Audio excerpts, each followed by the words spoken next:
Il-familji b'dħul medju u dawk fejn iż-żewġ ġenituri jaħdmu għandhom aktar minn wild wieħed mistennija jkunu l-akbar benefiċjarji mit-tax cut li daħal fis-seħħ mill-bidu ta' din is-sena.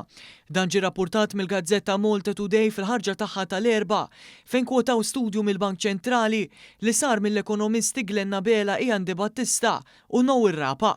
B'dawn l-ekonomisti jgħidu li din il-miżura tal-Gvern tal-Prim Ministru Robert Abela se taffettwa l-aktar lil dawk il-familji bidħul medju. L-ekonomisti tal-Bank Ċentrali jgħidu wkoll li dawk il-ġenituri bidħul medju mistenni jkollhom l-akbar titjib fil-kwalità tal-ħajja tagħhom.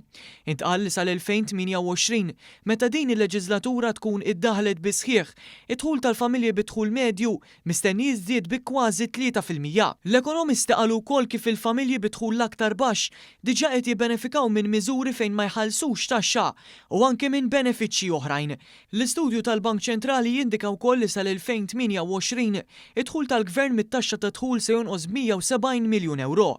B'dan jikkonferma l-ekonomija b'saħħitha u dinamika li għandu pajjiżna bl-akbar tkabbir ekonomiku minn fost il-pajjiżi kollha tal-Unjoni Ewropea.